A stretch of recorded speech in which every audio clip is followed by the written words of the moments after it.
college football podcast for everyone and everyone else. I'm your host, John Buhler, lead writer at fanside.com. Not going to forget that this time. There you go, baby. Yeah. I'm joined today by a man who is cold as ice, who is as cool as the other side of the pillow, who likes it spicy, who's not too hot to handle. He's just right. Cody Williams, content director, fanside.com. It's pretty cold today. How are you, man? Yeah, a little chilly. Apparently not as cold in New Mexico as it is in Atlanta, so that's a bit of a change of pace for both of us, I do believe. But it's still pretty chilly out here.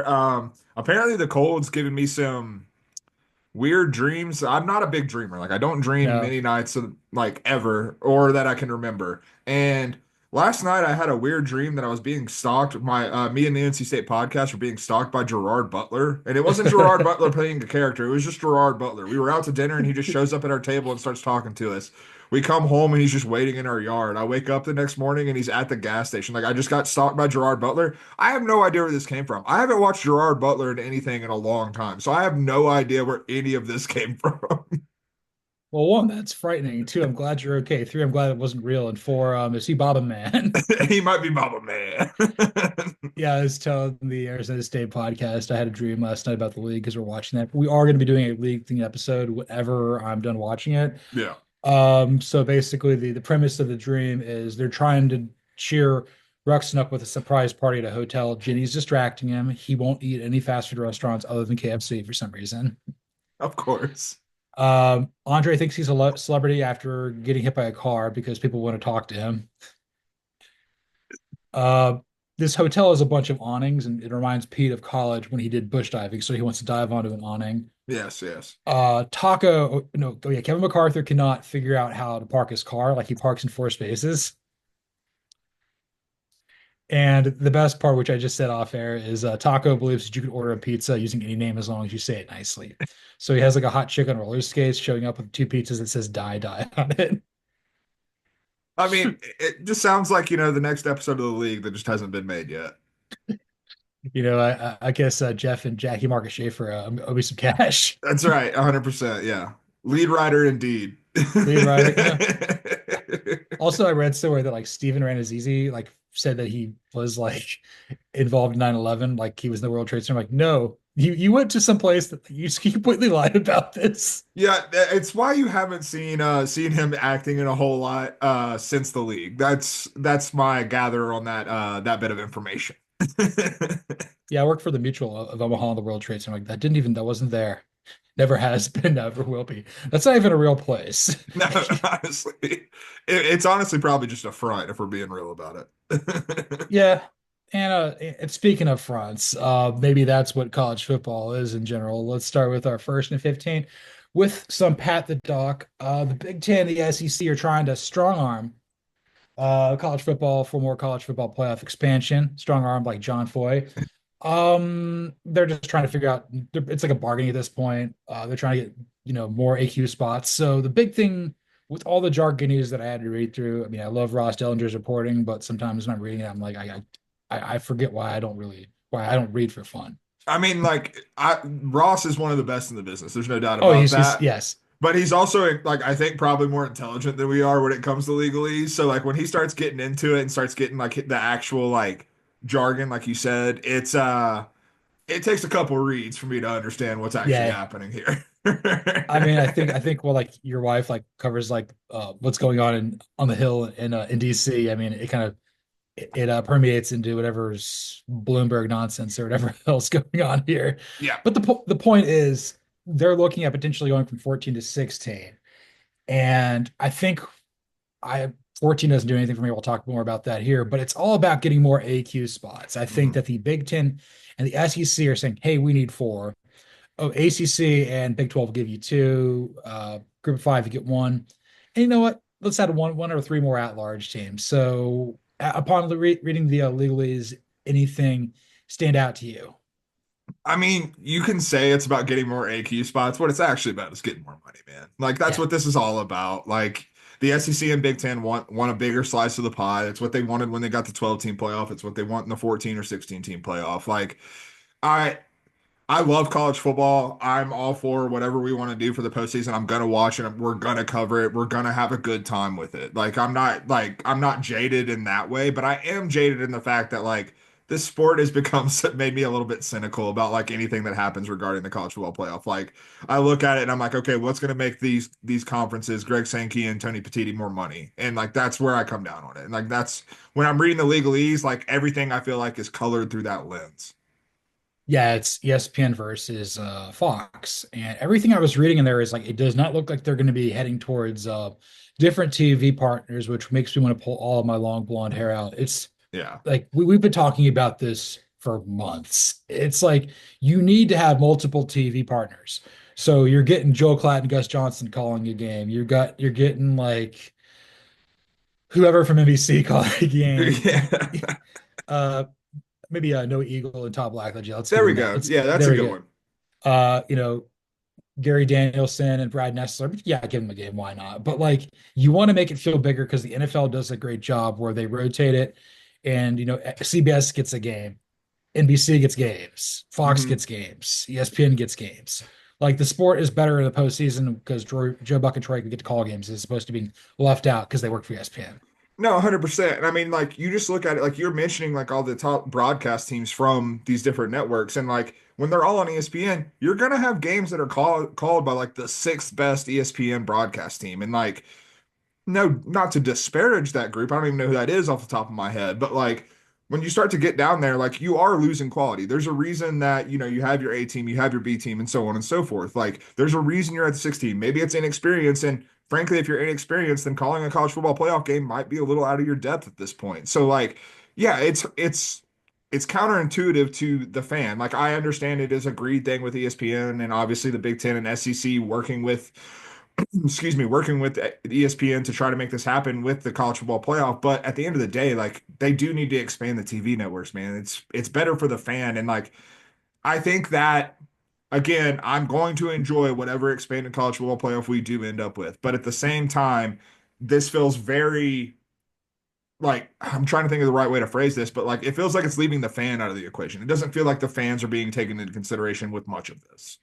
Well, by it still being ESPN, everybody in Big Ten country who thinks they're on top of the college football world and basketball world also haven't won a NBA, haven't won a college basketball national championship since Michigan State since we were in elementary school. So shut Yeah. off. Yeah.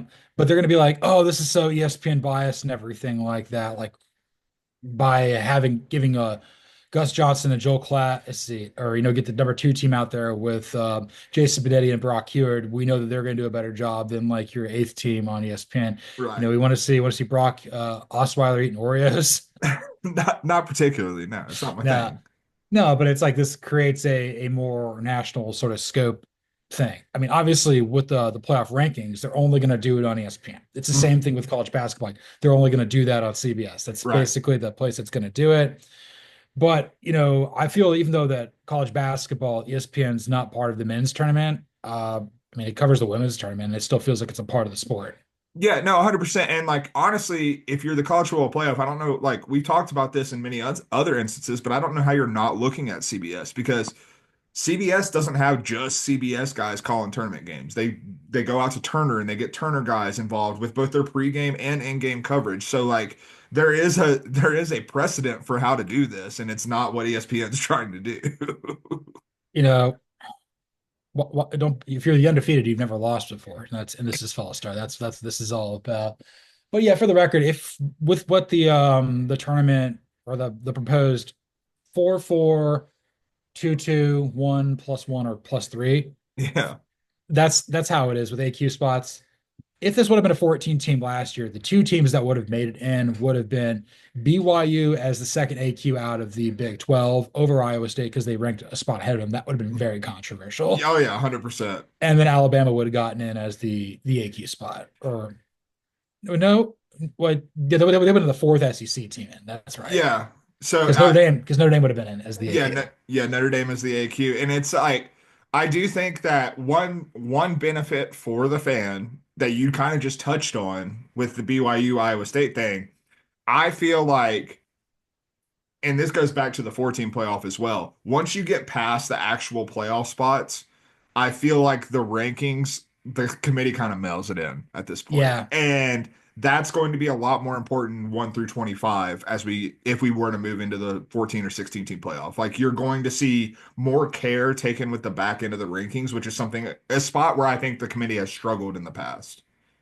Off the top of your head, do you recall who would have been in like it's 16 teams, like the other two AQ? I feel like it would have been like the somewhere in that group of like Miami, Ole Miss, or South Carolina. It's probably or from that. I think it would have been Miami if I'm not mistaken. And Right. then yeah, and then Ole Miss or South Carolina behind them. I can't remember which one. I think it's Ole Miss because they beat South Carolina badly Yeah, head I to think you're head, right. Yeah. even though South Carolina would have been screwed, like we said they were. Yeah. Gosh. So we got through the jargonese of all that. So let's move on to our next topic here with some do Hast or do Hast. Cody, are you in favor of college football playoff expansion? Do Haas to S's, man. I'm really not. Like, I think that honestly, I think 12 is too many. I think it like if you were going to expand it, it should have been to eight. And I think eight is a nice like you have the round number. I'm like I think buys are stupid in this. So like if we are going to expand, please God, do not go to 14. Just go to 16. Make it an even round number where we can just do regular normal seating. We don't have to worry about buys. We don't have to deal with the conversation that just drove me crazy of like, are the boys actually an advantage? Hell yes, they're an advantage. It's a football season. It's a long season. You need rest. Like these are 20, 21, 22-year-old kids. Like your body's beat up after season. The bye can be an advantage, but there is something to momentum. And so I just making it even round number, but I'm not for expansion. Like I just think that and the where I am jaded on all of this is the fact that I don't like I it doesn't feel pure. It doesn't feel like we're trying to give more teams a bite at a shot at a national championship. It doesn't feel like that at all. It feels like we're just trying to money grab. And like if there what like I don't think there's any expansion at this point. And maybe it is the people behind it. Maybe it is Sankey and Petitti coming after this and like pushing for this that makes me feel so jaded about it and makes me feel like it's such a blatant money grab. But at the same time, like it is what it is. And like if there was another way, maybe if the ACC and Big 12 were pushing for this so they knew that they would get two teams in, maybe if they were like really pushing for that, then I would feel differently about this. But I don't think so. I think like in the end of the at the end of the day, it all just feels not the pure sense of college football.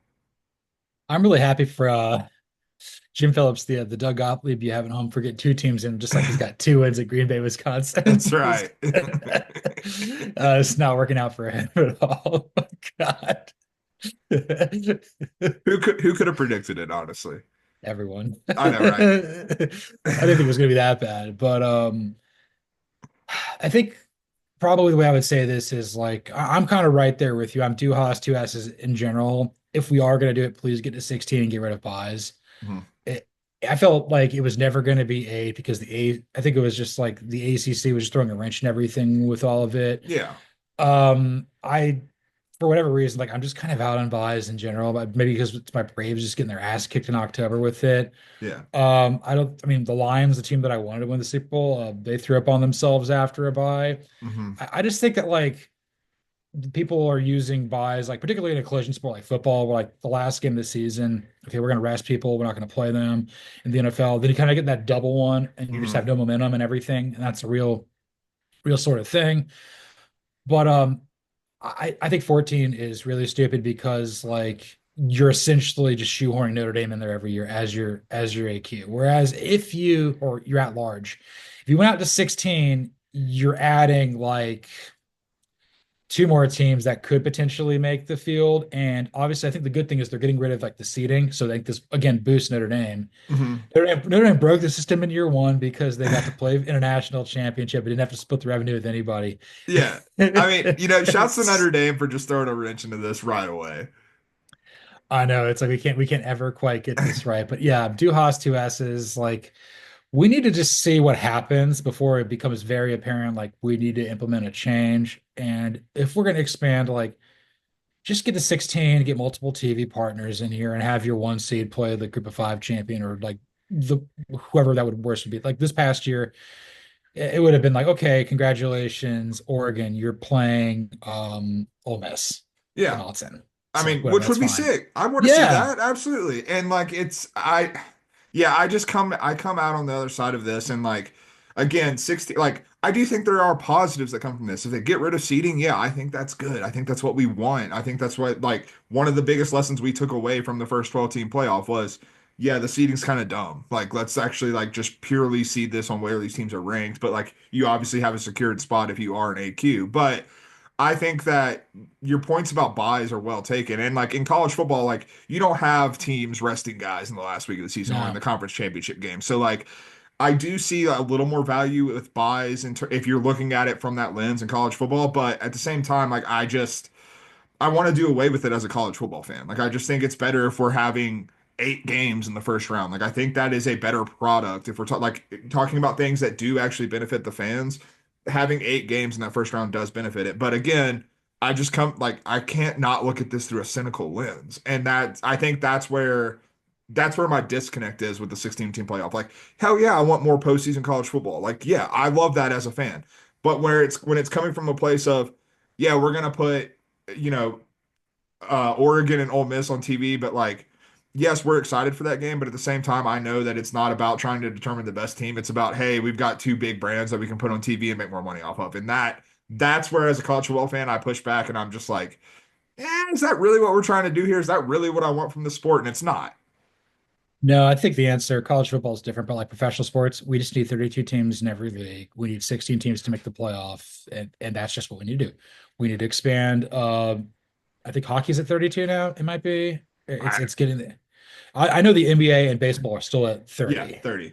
And like NBA just put a team in Seattle, put one in Las Vegas, and let's try this again. And then for baseball, I guess you put one in Charlotte or Nashville, then you put someone like maybe you move the Rays to Montreal, and then you put another team somewhere else. Ooh, I like that. Let's see, where could we go?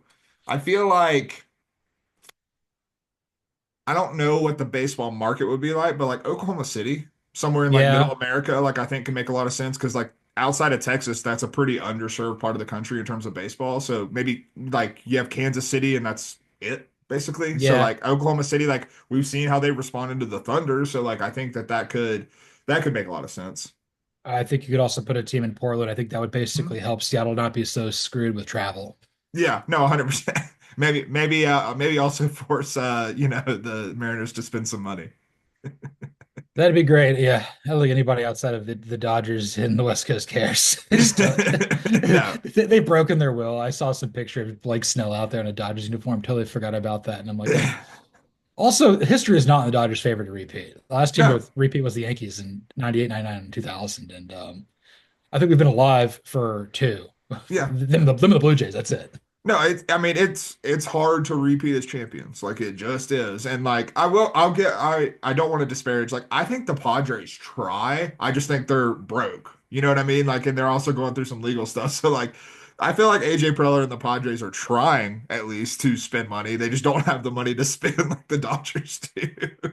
No, they do not. But like, I think the other thing is, I think when it comes to like the Padres, it's like we've seen how screwy San Diego politics is. It's just like I mean, like they lost the Chargers. What are you doing? Like, figure Yeah. it out. Like, Yeah.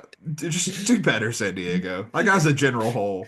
just just do better. And I don't know if we're gonna do better than this, but we're gonna do our next topic with playoffs.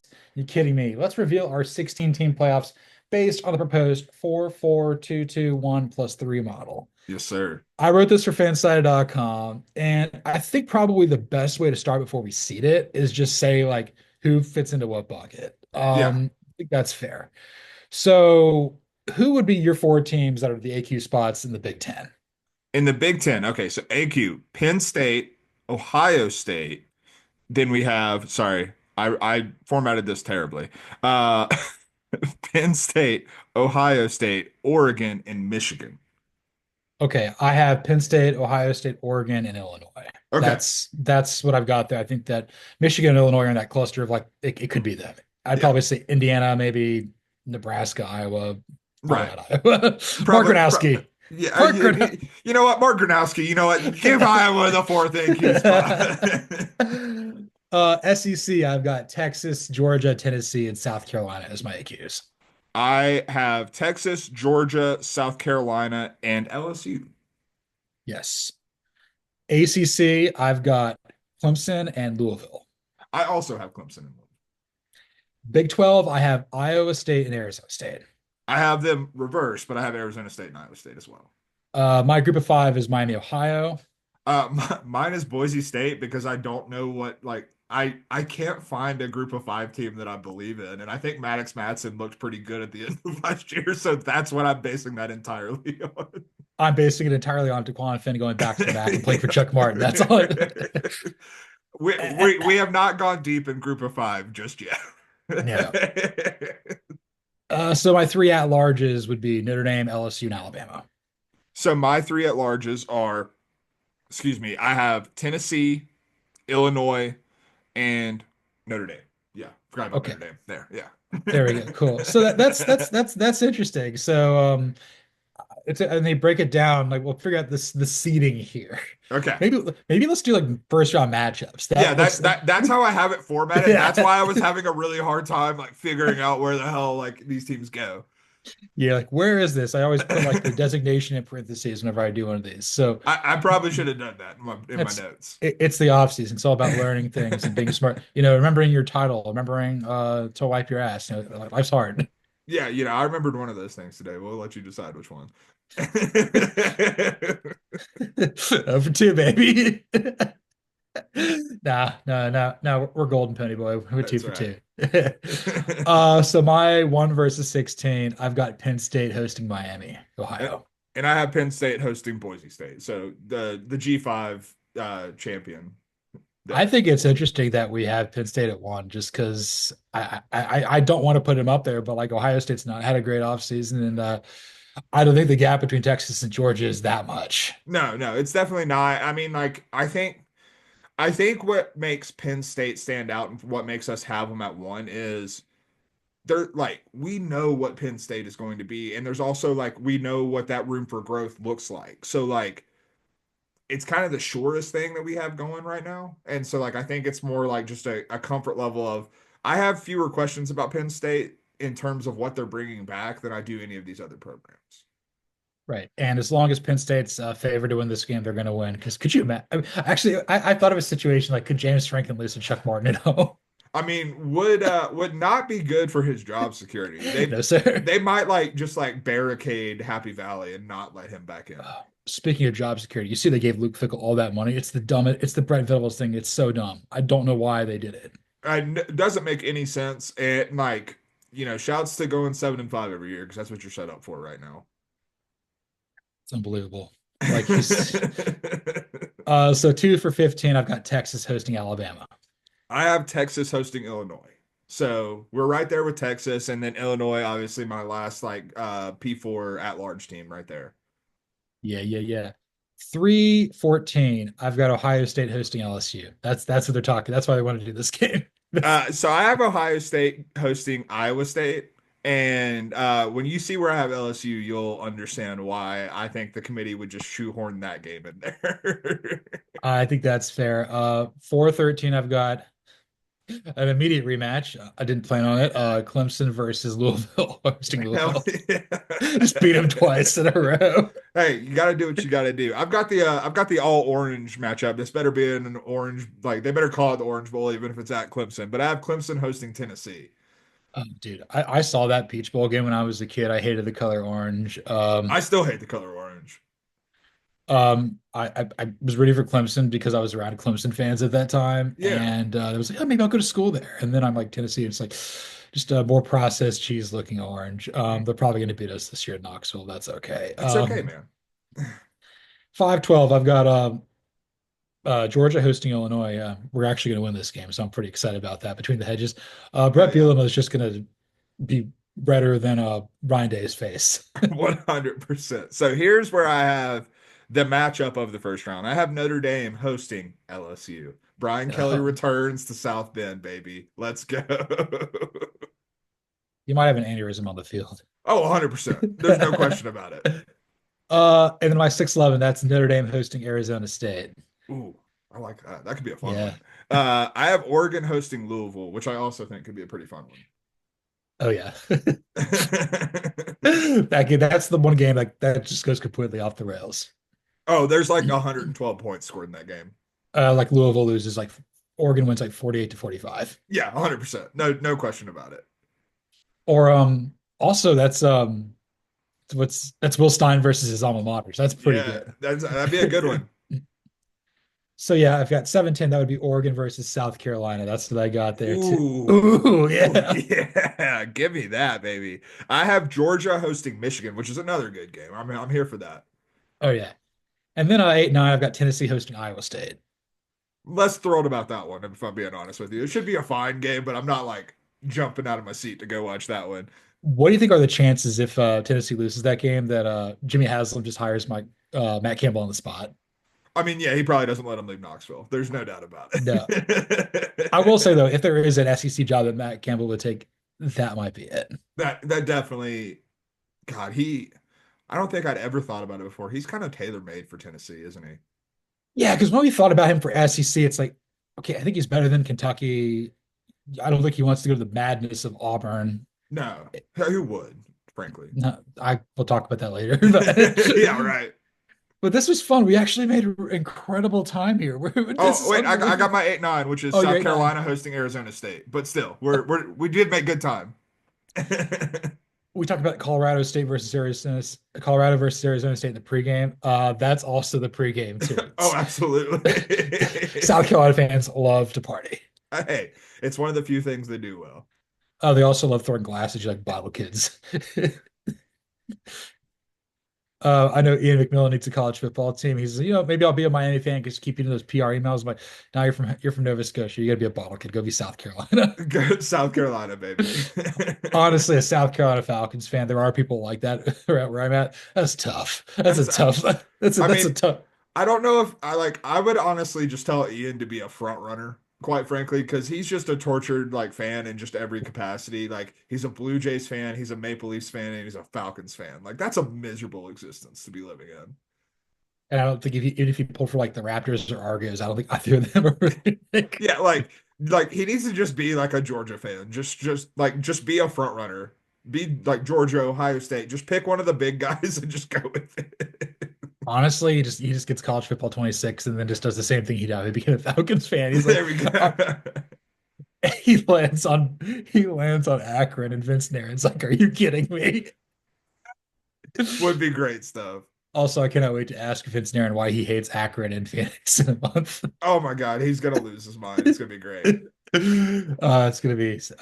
I mean, that's the one guy. That's one of the few people like we haven't met yet. I haven't met yet in person. I'm probably one of the most excited to meet. Oh, dude, he's a good time. I met him in Chicago, and he's good people. Lucky you, man. I feel like you're better for that, and I'm worse off. So, let's just recap 1 through 16, and I guess maybe before we move on to that, like, was there like the seating was hard for me. Yeah, the seating got a little wonky. Like as I was once I got past, I think the top seven, it was kind of where I really started to struggle with the seating because like is there really much difference in what I think of South Carolina, Arizona State, Michigan, Louisville, LSU, like all these teams? No, there's really not. And like splitting hairs between LSU and Tennessee, splitting hairs between Michigan and Illinois, like it feels like it could go either way. Like when I'm looking at 8 through 15, like 16, I think is like with how we're looking at the G5 right now, where we're just throwing S at the wall and hoping it sticks in terms of G5 predictions. Like I think that they're pretty securely in that 16 seed, but outside of that, man, it's that back half of the seeding is tough. Yeah, but I'm looking at mine, like the teams I have 1 through 11, like I have making the playoff in the 12-team format anyway, and then I would just move Miami, Ohio down to 16. Then you add your other four. That's probably the best way to do it. And although I think we're both really high in Clemson, think like, okay, they're going to be finished like in the top six. Where do you put the Big 12 champion? How do you put like the other like AQ? Like, where does the where do you put the Illinois and the Louisvilles of the world? Yeah, and I one question that it did raise for me in terms of like the proposed expansion. I understand we're not going to do buys, but our conference champion's going to be guaranteed a home game because I did not see that in Dellinger's report, and like I don't have the Big 12 champion hosting a game. Um, I don't either. I have them as the 9 seed. Yeah, as do I. So I wonder if that would be a wrinkle that they put in there because that would make some sense. If like as right now they're being awarded with buys, if you're rewarded with a home game in these, at the on-site matchups, like I think that would make a lot of sense. So if yeah, like in this past year, you would have had a home game in Tempe, you would have had a home game in Boise. Athens and Eugene, because I don't think Yeah, Clemson would have made it because they wouldn't have been the highest one. right. So Exactly. So like, but yeah, I think like rewarding them with a home game does make a lot of sense. I think that's totally fair. I'm completely cool with that. Hell yeah. Let's go. Just put us in charge of expansion. We'll make it right. We're not Petitti Sankey, we're Buhler and Williams. That's This is right. false. You can't go wrong with Bueller and Williams, LLC. Yeah, Buhler Williams. That guy sounds like a guy who plays like, nose tackle for Alabama. Buhler Oh, Williams coming now. Hungry for Auburn. number definitely in the 90s, no question. 99, just Yes. just 369 pounds of just pure meat. Oh yeah, and he's got the meat sleeves rolled up, like he's ready to rock. He rolls out there and he's got one of those like Jake Long Taylor One tribal armband tats like from Yeah. Michigan. No arm pads at all, just straight meat sleeve. I mean, obviously, it's like Biff Poggi is just like if he could see that, that's what it would be. It's Biff Poggi's ideal male form. It's it's it's Biff Poggi's son. I don't know what's another dumb jock nickname. Is that Skip Poggi? Skip, there we go. All right, let's rattle off our 16 teams each, and then let's move on. You You go want to go first. first? Okay, I'll go I'll go. first. I'll go first because now you got to recalibrate. Let's go. Let's go.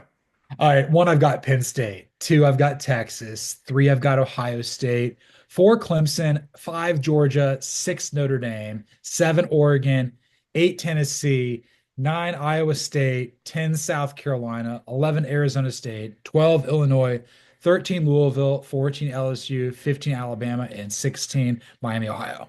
All right. So I have one Penn State, two Texas, three Ohio State, four Clemson, five Notre Dame, six Oregon, seven Georgia, eight South Carolina, nine Arizona State, 10 Michigan, 11 Louisville, 12 LSU, 13 Tennessee, 14 Iowa State, 15 Illinois, 16 Boise State. And yes, I had to use my cursor like my finger, like I was counting through. Were you a kid who used his finger to read when he started? I was not, thankfully. No. I probably should be now because my eyes have gone to hell. So Dude, it's so bad. Like if it's like any bit dark in the restaurant, I got to do this to see. oh yeah, it's brutal out here. Oh man. Old age is Also, kicking our ass. Like it's not dude, great. I'm not never. I need to wear glasses sometimes. Like I don't think I could ever do contacts. Eyes freak me out. Eyes make me so squeamish. No, like I could never be a contact guy. I should wear my glasses all the time. I find them uncomfortable because I didn't wear them for a long time. So yeah, we're still battling through it. Yeah, we're still battling through it, just like Mil Kiper Jr. is still battling through the filler that is his slice of pumpkin pie. It's February and he's still eating it. Of course. Um, so Cam Ward had some things to say while getting the Davy O'Brien Award. They did not land as well as Al Golden on the way out for winning the Frank Broyles. Essentially, Cam Ward says, like, if you don't draft me, you're gonna regret it. It came across very Josh Yeah. Roseny. Yeah. Um, again, I've said this before. I'm kind of out on Cam Ward. I think Shador Sanders is going to be the better player because his dad's like, yeah, don't be a dumbass to say something like that. No, 100%. And like you look at some of the social media stuff that's been going on, like between Shador and Cam, because they've been working out, and like Shador hasn't said a whole lot publicly of late. Like he's not been really publicly forward facing with stuff, and like I think intentionally, like I think he's trying to kind of take away the extracurriculars that Colorado brought with his profile and stuff like that, and just kind of trying to go out there and do his job. But when you see these social media clips with him and Cam Ward, he's like he seems like the right type of competitor. He's like talking to Cam Ward. He's like, "Oh yeah, you set a completion percentage record at Miami because all you had was checkdowns and screens." Like just trolling him like and stuff like that. And I appreciate that from Shador. I think it's a smart move from Shador. I think I have less of a problem with Cam Ward's comments because you call it Josh Roseny, but his path is so not Josh Roseny that like I do take it from a different place. Like Josh Rosen was a guy who had everything put before him, like had the hot tub in his room as a freshman and stuff like that. So like he kind of what came into college football with a silver spoon. Cam Ward did not do that. Cam Ward Mhm. worked his way from Incarnate Word to Washington State to Miami to get to this point. So when he says something like that, maybe I'm being naive about it, but I do see it as look, man, I've been doubted a hell of a lot in my college football career to this point, in my high school football career as well. Like, if you doubt me again, I'm going to prove you wrong like I have to everyone to this point. So, like, I do see where he's coming from in that capacity. That being said, I'm not sure the Davy O'Brien award ceremony is the place for that. Like, No, I think that's no, probably the part where I take issue with it. no. I don't think you would have seen what Jaden Daniels say anything like that. Like, I No. don't think Michael Penix Jr. said anything dumb winning the Maxwell. Like, Yeah, it's exactly. I think it's also like the big thing is I'm struggling to find a prototype for Cam Ward. Yeah. Uh, Shedeur Sanders is Geno Smith, and that we Yeah. mean that in the highest level. And like this Yeah. is, Like the current version of Geno Smith, oh not yeah, Jets Geno Smith. no, West Virginia Seahawks Geno Smith. Yeah, 100%. And so for Cam Ward, like talking about prototype, like I think it would probably be who does he remind me of? It's almost like a slightly more a slightly more athletic, slightly less polished Justin Herbert, I think is probably where I would go. So like that's the closest like current comp I can possibly think of. Yeah, I'm really struggling. Like I can't figure anything out like with that. I don't really have a comp for Jackson Dart either. I mean, it's just like Yeah, like Jackson Dart actually, you know who he reminds me of quite a bit? Just he's normal quarterback sized. Baker Mayfield. He plays a lot like okay. Baker Mayfield. He's just normal sized and not pint sized like Baker.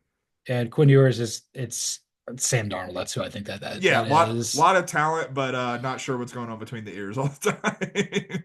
And Jalen Milrow, that's Marcus Mariota. And I mean that like I was about to positively. say no, I was about to say I thought you meant it in the worst possible No, way. no, I think Jalen Miller is actually intelligent. Fair, fair. And then it's like with Cam Ward, like maybe it's I don't know why I keep thinking Teddy Bridgewater, maybe.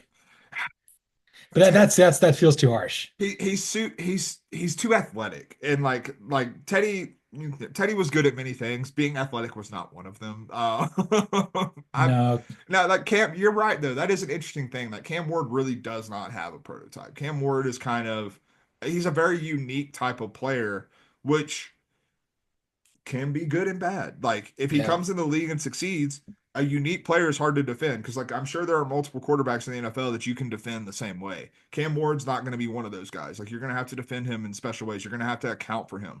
The downside of that is if he goes to a situation where they're not really willing to cater to what a unique player he is, that could flame out pretty damn quickly.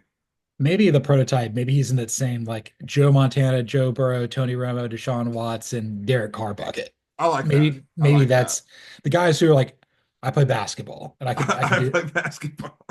I can distribute. I'm a point guard. And Yeah. that could work out pretty good. Like I always felt like with those guys, like I mean, Joe Montana could have played basketball at NC State. Tony Romo Yeah. could have played college basketball. Like Joe Burrow played high school basketball. Maybe that's actually what Arch Manning is going to be. A basketball Because player? I like it. well, no, like that's prototype. Like No, 100%. wasn't Archie Manning essentially that coming out of Ole Yeah, Miss? no, 100%. Like that actually makes a lot of sense and like I think there's a chance that Arch could be a bet like the high end version of that, but I do think that makes a lot of sense. Yeah, because like this prototype had to develop and something like that. Because we had the same issue trying to figure out what the hell Deshaun Watson was coming out of Clemson. Yeah, 100%. No, that's actually like I know it's for good reason. It's weird to compare people to Deshaun Watson now, but when he was coming Yeah, out of Clemson before everything started, going to hell, I do think that actually like Deshaun Watson coming out of Clemson, that's an interesting comp for Cam Ward. I kind of like that. hopefully he's not a creep. Yes, we can all hope for that. So I wrote about teams that could potentially pass on him. Again, I don't really believe that. I still think like Mike Morgones is like, you have to take him. Why do you leave the Chiefs organization to run the Titans if you're not going to take a quarterback one? Right. No, I think all of the smoke about the Titans not taking a quarterback number one, I don't believe it. I just can't. It realistically it just doesn't make sense to me because your other option is you either take a quarterback later in the draft, which how did that work out for you with Will Levis? Like you just failed in that capacity and like I know that was a different regime, but I just can't see that necessarily continuing from the ownership down. And then the other option is okay, you go to the free agency pool. Who the hell wants to go to Nashville, Tennessee with the situation the Titans are currently in? Not many, I can assure you of that. No, in that situation, you're going to be getting Aaron Rodgers or Kirk Cousins. Congratulations. Yeah. Yeah, I think that that's probably where, but if Ward does not go to the Titans, I feel like these comments would turn the Giants off of him for some reason because it's like they're too old school.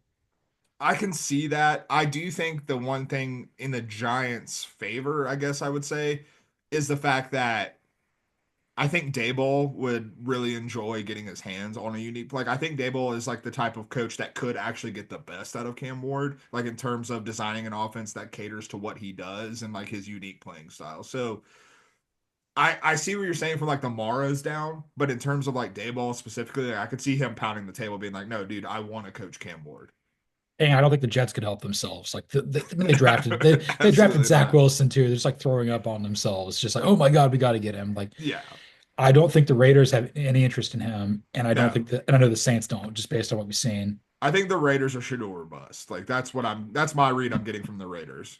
Yeah, it's like we're gonna either get Shador or we're gonna sign Cousins, we're gonna sign Darnold, we're gonna sign Aaron Rodgers. We're gonna do that. How funny would it be if they got Cousins and then drafted Shador at 6 anyway and Cousins hadn't happened to him again?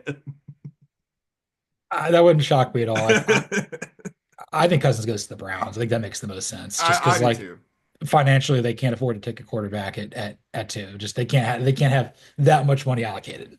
No, I mean they are the perfect fit for what the Steelers did with Russell Wilson last year. Like you take someone who's already making a good chunk of money and you sign him for the vet minimum. Like that the Browns are perfect for Cousins in that capacity.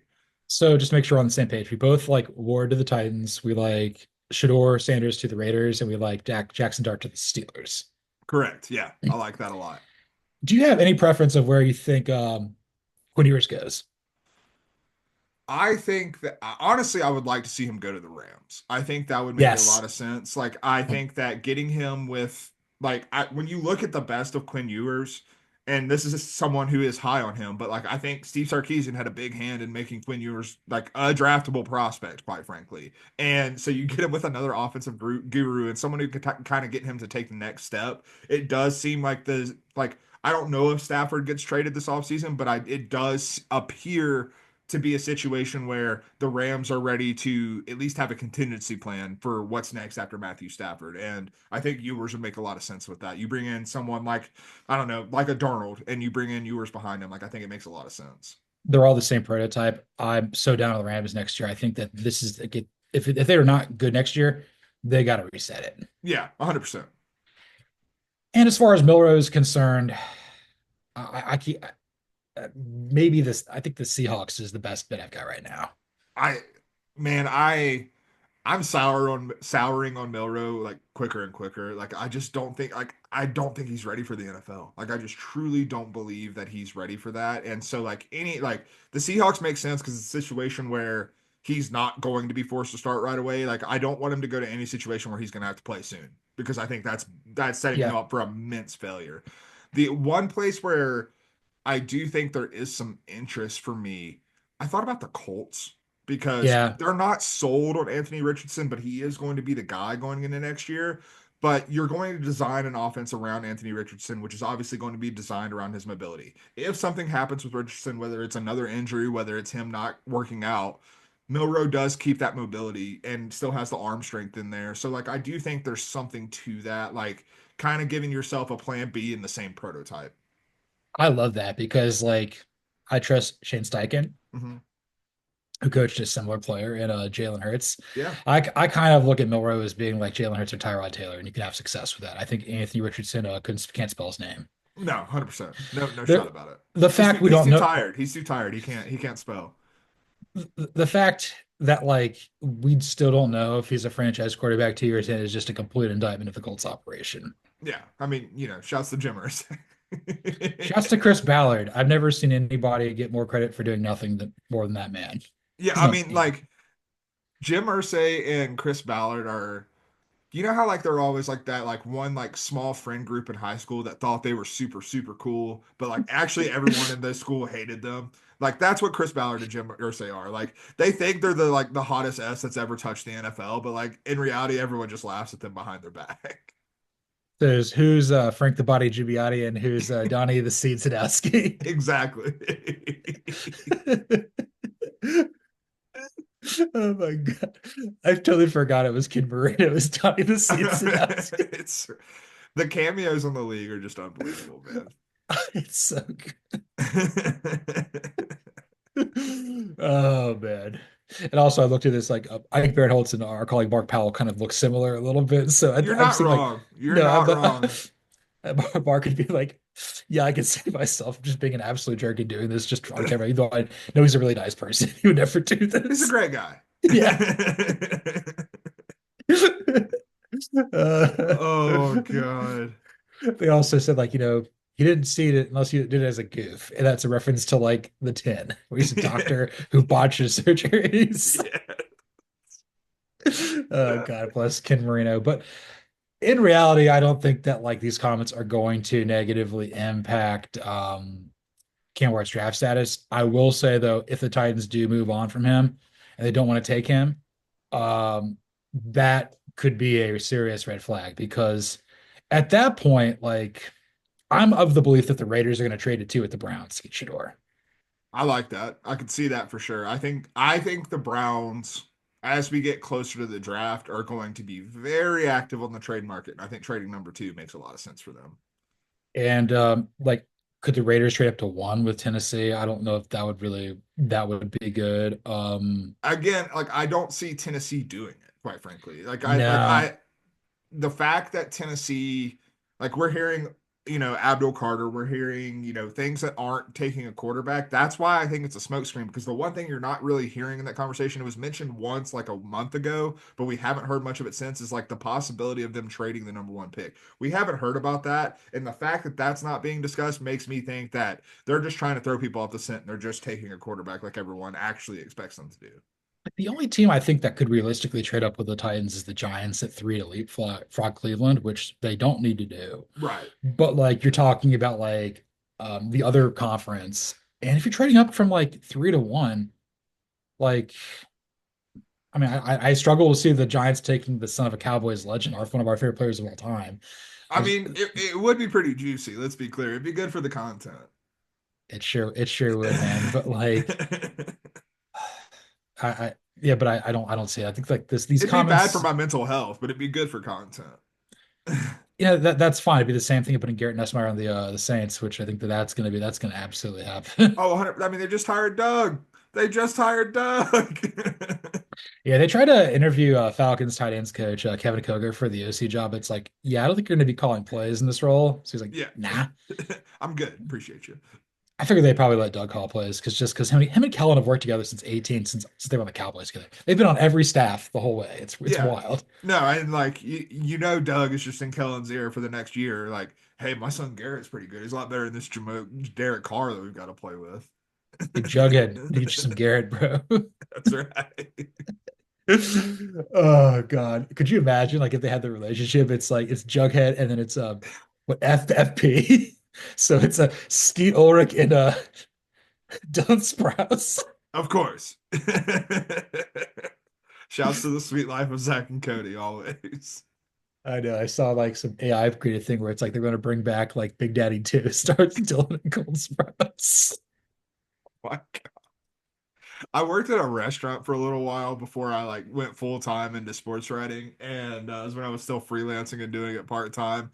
And one of the guys who I worked with in the kitchen, he called me Sweet Life because my name was Cody, and said that was the only like time he'd ever heard Cody was Sweet Life with Zach and Cody. So he'd be like, "What's up, Sweet Life?" And that was how I got greeted every morning. Are you sure that was in prison? I mean, who could say? I mean, my last name is Buhler. Nobody calls me by my first name except my family, my girlfriend. But nobody calls him Dion. They call him Coach Prime, or he maybe calls himself Prime Time. We're gonna move on to our penultimate topic here with some always be recruiting. Once again, Deion Sanders is not going to be doing in-home visits. He wants people to come to Boulder, even though apparently he gets 200K and PJ flights if he wants to use it. I mean, I know he hired Marshall Falk to do in-house recruiting. I don't think he's doing that. And I also didn't realize that Warren Sapp was a GA. Yeah, yeah. Like, I mean, Warren Sapp showed up at Colorado. I'm pretty sure he just didn't have a job. He was just on the sideline. So, like, GA is an advancement opportunity for Warren Sapp. So, congratulations, man. Yeah. So any thoughts about like Deion Sanders just not going to people's houses to recruit? I do think it's interesting because I can see his logic. Like I see where he's coming from, where you have this staff that has Warren Sapp, that has Marshall Faulk, that has Deion Sanders in it. And like those are names that transcend generations of football players. Like you could not have watched Deion Sanders play, and you still know the legend of Deion Sanders if you're a recruit. So like there is something to be like, man, if you want to come play for Deion Sanders, come see Deion Sanders. Like I can understand that logic a little bit. Like NFL teams aren't recruiting, like they're not going on recruiting trips. And like Dion kind of runs Colorado a little bit like you would an NFL team. So like I do see where he's coming from in there. However, I will say that it is an odd look when you have Bill Belichick going on the PJ to New Jersey and like hitting the recruiting trail at 72 years old and you can't get out of Boulder, Colorado to go do that. Like that's where I'm like, this is a little strange. But like I do see somewhat of the logic where Dion's coming from there. Yes, Tozy has. That's right. Yep. But also like back in the day, like Mark the Meatball Mangino, he was definitely going to people's houses all over Yeah. Kansas City Metro trying to get people to play KU. Yeah. I mean, unsuccessfully largely, but he was doing it. So if I recall correctly, Pat Shermer is still in the staff. So maybe Dion, Sapp, and Falk are like, yeah, Pat, you need to go. Just They're just, I mean, is that not elder abuse? Making the older white man on your staff go on all these trips? I mean, he's been an NFL head coach It's twice. I true. mean, he was a fantastic offensive coordinator with the Vikings and Eagles, and he's doing a pretty good job now. Yeah, no, Like, 100%. Like I'm not disparaging him as a good coach. I'm just saying like it feels rude to ask the elder statesman on the staff to go travel. the one quote from Dion was like, "Yeah, these recruits are full grown men with kids and families," and I'm like, "You're like 17. That's a little messed up." I'm not gonna like that kind of landed really weird with me. But the other thing is like, I know who I am. I know what I'm about. You need to come here. This is the same sort of thing that Bill McCartney did to make Colorado good. He's like, if we could just get them on campus. I've been to Boulder. You've been to Boulder. I've been to Boulder when I was 12, and I still remember it. I thought this place was awesome. Oh, Like, Boulder's sick. Yeah. if you just get people there, like you're good, dude. Yeah, no, I mean like that there is something to that too. Because I mean, if you think about it, like if you're a recruit from Texas or Florida or something like that, there's a chance you've never been to Boulder. You know what I mean? And so like you're thinking, oh God, do I really want to go live in the cold Colorado mountains? Do I want to go live in the Rocky Mountains? Like that's a culture shock. You get to Boulder and you see what kind of town it is and like the beauty of the place that it is. Like the most one of the most beautiful backdrops in college football that we have outside of Folsom Field. Like that's something that can entice players. Like, so like I also see that side of it. And to your point about like, Deion's comment about these being grown men with family, like I've reached a point with Deion Sanders where whenever he's giving an interview and is giving multiple answers, you kind of got to just like take like 10%, just throw it out the window because he's just talking. He does like he's Michael Scott. He's sometimes he starts a sentence, he doesn't know where it's going to end up. It's like John Ralphio Saperstein, just can't rhyme. Yeah, exactly. The other thing that I thought about is on the counter. I think I was like listening to the Herd several years ago, and I think he was talking to Gene Chizik because again, this when Gene Chizik was the horrible head coach at Iowa State before he got the Auburn job. Yeah. And he was talking about like when Iowa State was like at the absolute pits. Like this is in between, I think what Dan McCartney and obviously what we've seen now with like Yeah. Matt Campbell, like punch up Paul Rhodes, just Iowa State was horrible when we were in It was college and like bad. high Yeah. school. It was outside of Seneca Wallace, it was just bad. I mean, and let's be clear, like Seneca Wallace was really good and really fun, and I enjoyed watching him. Those teams still weren't that No, like when it was like good. him and like Sage Roosevelt as quarterback, they're going like 8-4. Yeah, like that was like the ceiling of Iowa State at Yeah. the time. So, but anyway, like he's talking about recruiting players at Iowa State. He's like, we have this plan. We fly them in. We do it in the middle of the night. We immediately get them onto like a van. We put coats on. We take them inside. We show them a good time. We do not let them go outside at in Ames, Iowa. Again, like not that far from like Des Moines, but it's Yeah. like in the middle of winter. It's like it's cold and it's the plains and stuff. And Iowa State's always got like really.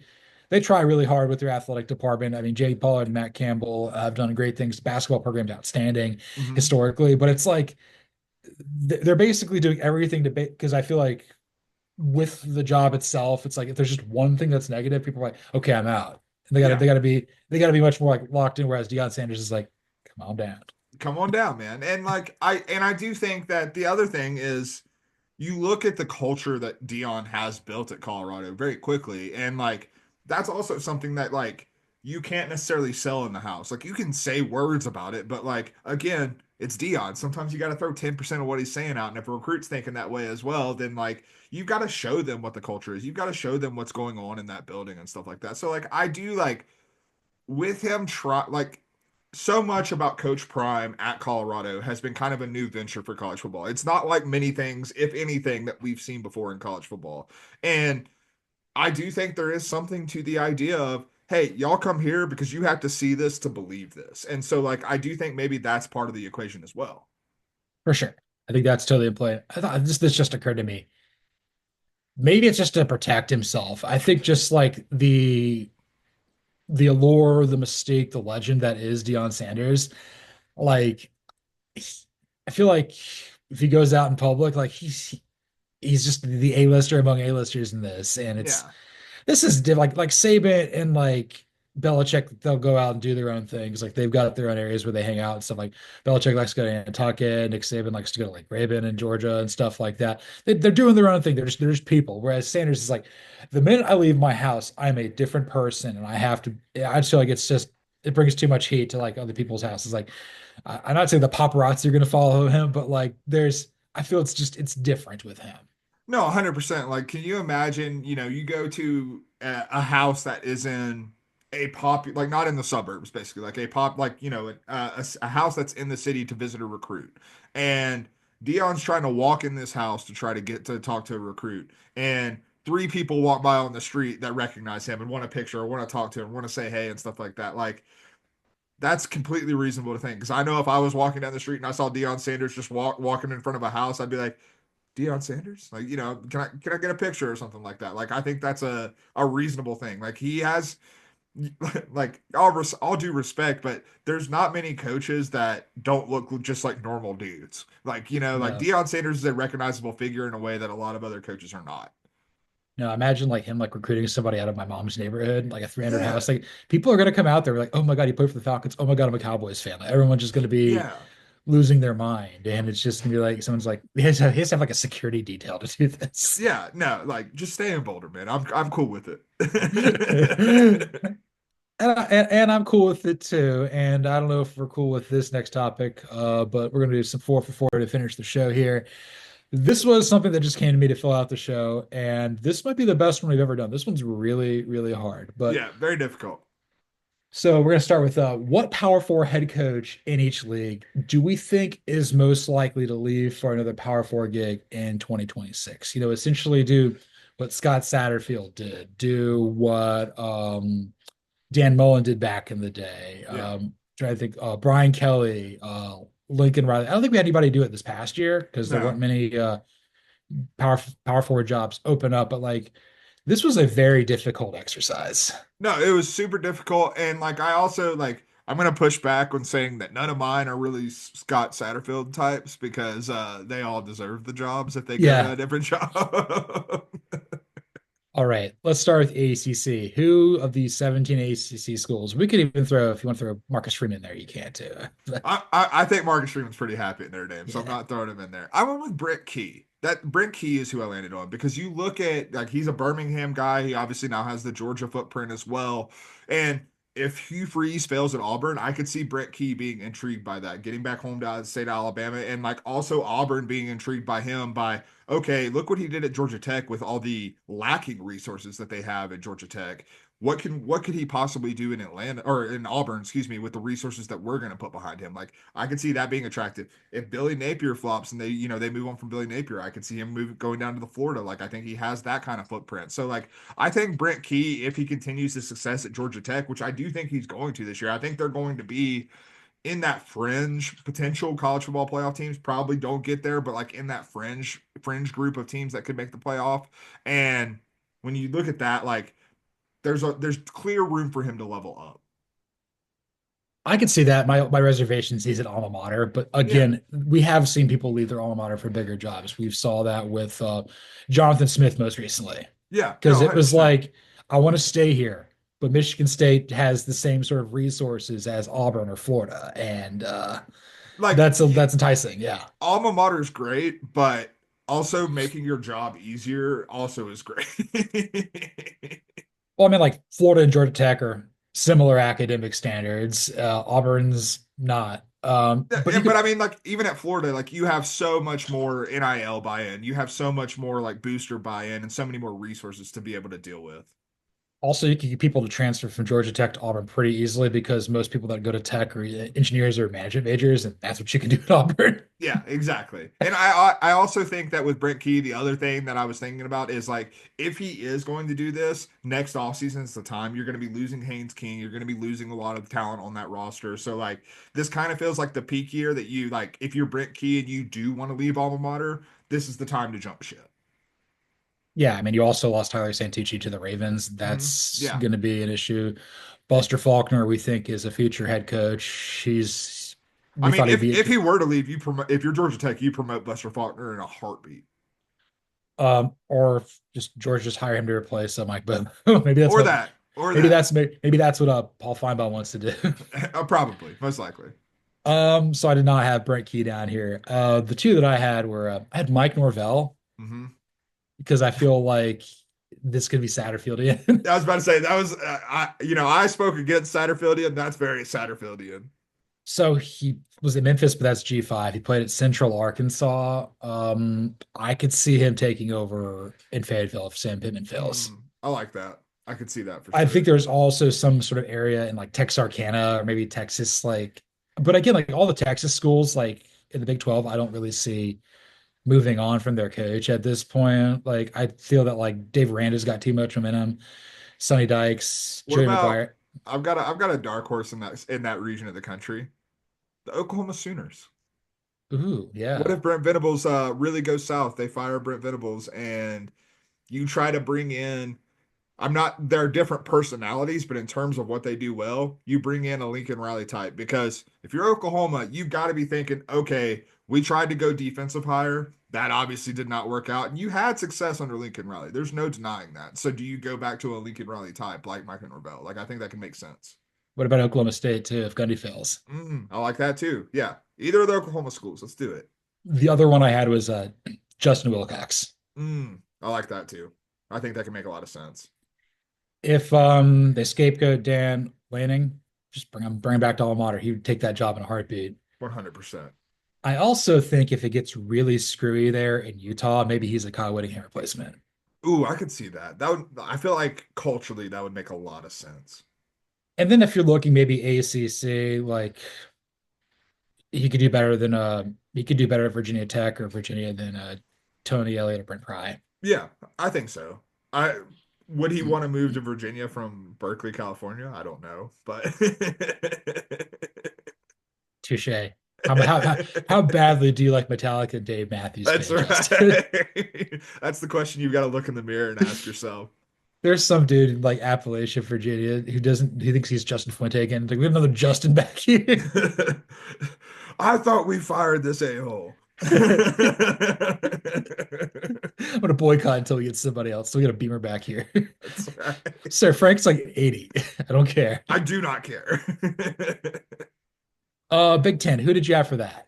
I have PJ Fleck because I think that I always when he went to Minnesota, it always felt like a stepping stone to me. Like I don't think people Minnesota is not a job, at least in my perception. This is no offense to Minnesota because Minnesota's had some teams that I've thoroughly enjoyed watching.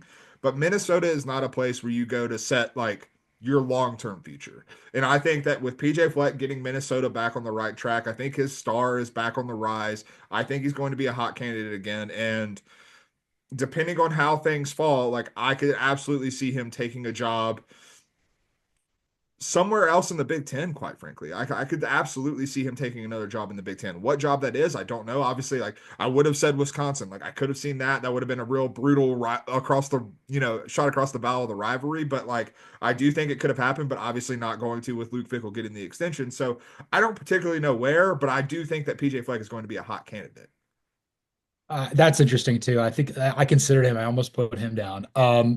If he were to go in the Big Ten, sure more stinks. Maybe you replace him there. The Mm. other job. What about Maryland? Ooh. If yeah, I actually really like that. Like I think he's the right guy to like actually get Maryland over the Loxley hump. Because you have what Kevin Plank money from Under Armour. Like you can use this. You can recruit the DMV. Yeah. He's an offensive guy. He played at Northern Illinois. Played very briefly for the Niners, wide receiver. I think he could be that could be good. Plus, Turtles rowing the boat. Why not? That's right. Yeah. I mean, the t-shirts make themselves. Uh, they start selling like stuff like that at Terrapin Brewery in Athens. Oh my God. um, he would die wearing a sweater vest in Athens, Georgia. Oh God, yeah. Trying to do so in September, you will pass out. Yes, 100%. So the two that I had, this one may be wrong. I had Brett Bielema. Okay. I thought Wisconsin, like if Luke Fickell just sucks, like just go back. Yeah. But I also think that Illinois is really trending up. I think he's probably got this at its ceiling. We know he's a fantastic college coach. He did okay at times at Arkansas, but that job's hard. Yeah. The job that I think he could really fit at would be just go back to alma mater. He replaces Kirk Ferentz in Illinois or at Iowa, excuse me. I like that as well. Like I think he could I think there's probably a little bit more potential at Iowa than at Illinois. And the reason I'm going to keep this is my other guy, Matt Rule. I think that Brett Bielema could also work in Nebraska. Ooh, I like that too. I like that as well. Matt Rule is an opportunist. Matt Rule doesn't stay anywhere for very long. I figure that if Nebraska wins 10 games, he's going to sell sold out and go to Auburn. Okay. And I don't disagree with the Matt Rule of it all. Or he would go to Florida State. He'd go to somewhere like that. Ooh. Matt Rule at Florida State feels like that feels written in the stars almost. Yeah. So that's kind of the one that's really challenging. The Big 12. Who did you settle on?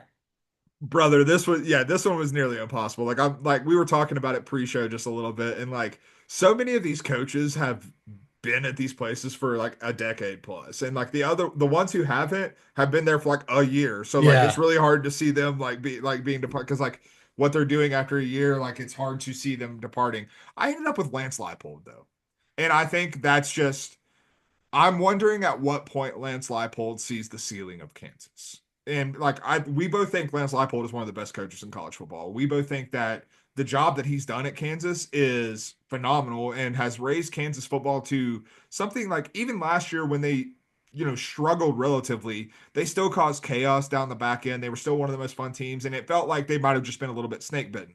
And when you see a Kansas team going 5-7 and you can call them snake bitten, that's a sign that you have Kansas in a really damn good spot. And Lance Leipold definitely does. But how long can you sustain that? How long are you going to be able to continue to work this hard to make it good? Like I think a team would be a program at the P4 level that opened up that needed an upgrade and something that's as close to a sure thing as you're going to get as a head coach. Lance Leipold is that.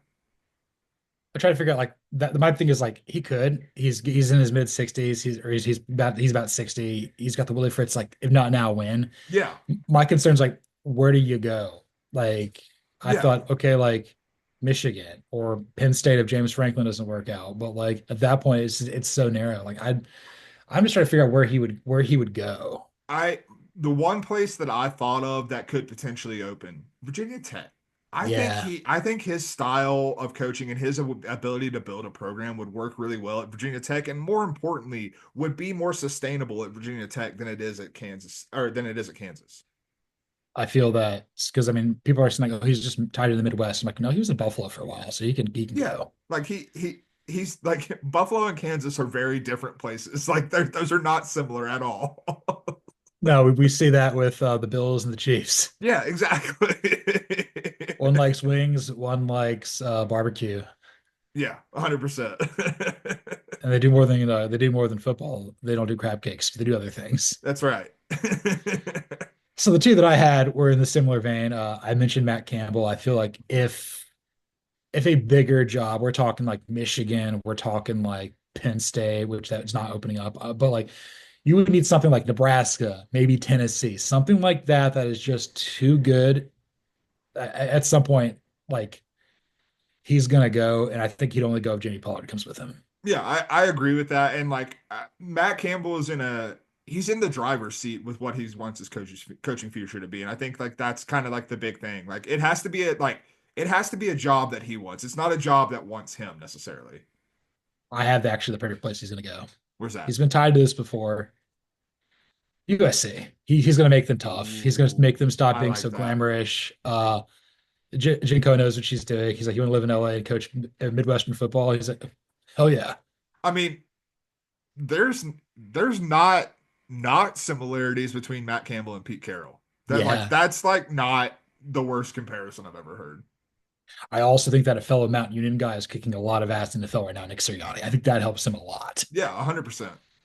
Oh, that would be I like I kind that. I of like that a yeah. lot. Yeah, that's really good. The other one I had was Chris Kleiman. It's the same sort of thing with like Lance Leipold. I've had him at Michigan or something like that. But I mean, like maybe he really just enjoys K-State. K-State's kind of like maybe that's the program that can take advantage of the power void of the Big 12, but like it's little brother in state with Kansas, and you're not Yeah. quite the same sort of level as Oklahoma State with finances.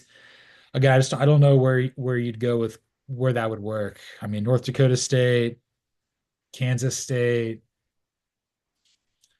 I mean like I don't think necessarily it's a great fit, quite frankly, but I could see a program like Auburn just dumping him a boatload of money that he can't turn down. I could see that. I could I see could Auburn making like I don't think it's the best fit. I don't think it's the best move for either program for the program or the coach. But I can see Auburn being like, "Hey, would you like to be paid $16 million a year to coach football?" And Chris Kleiman being like, "Yeah, for sure. Like, I would love to be paid $16 million at my job." you think Mitch Barnhart would open the bank for him to go to Kentucky? Potentially. And I actually think that would fit pretty well too. I still think if they go off of Stoops, it's Summerall. That's that. Yeah, that's true.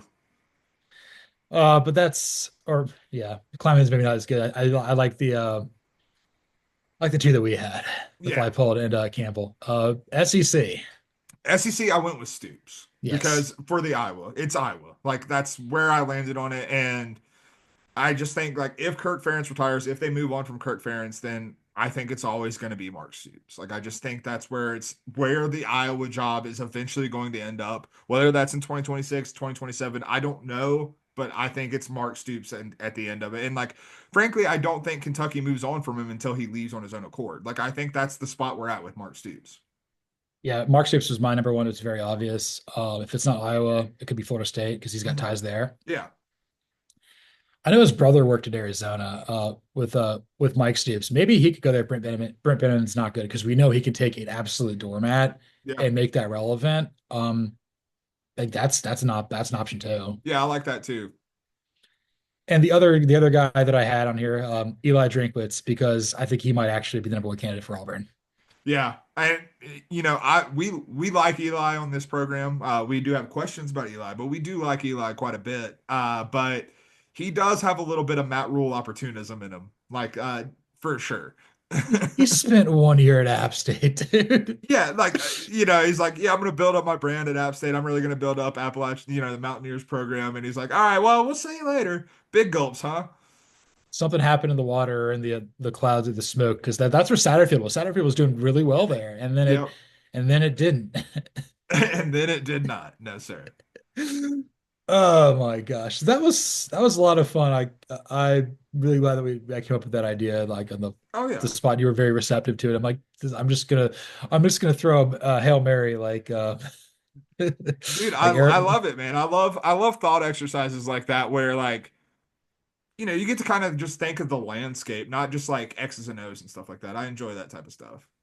I appreciate it, man. And yeah, let's wrap this show up here. Okay, okay. This was episode 152 of False Start. You can follow me, John Buhler, on Twitter at the X at Buhler118. You can follow Cody Williams at the Sizzle20. You can follow the show at CFB False Start. Like, rate, listen, subscribe, review on Apple, Spotify, YouTube, anywhere there's podcasts. Oh my God. That was the most dimension looking five I've ever seen. But it is in fact five. You do the thumb thing. Yes, leave us a 5-star review on Apple Podcasts. Really helps the the show out. Appreciate everybody giving me a shout out about my promotion. It officially went official yesterday, and people are like, just praising me like I should, like I'm Fat Boy Slim. It's what's wonderful. Just want to praise you, man. No, congratulations again. It's well deserved. Yeah, we deserve a lot of things out here, but let's see what else we got coming down the pipeline. Like, we're gonna have like a league episode, I think, on 2 Mondays from now for 155. We're gonna bring back some JLN with some an English area code band that was a side project that did one album that we've already done a show with this band, but we're gonna do it again. Why not? We got to. Yeah. We're gonna do plus 44. Yeah, we are. Because 155, why not? Um and why the hell not? This is false start.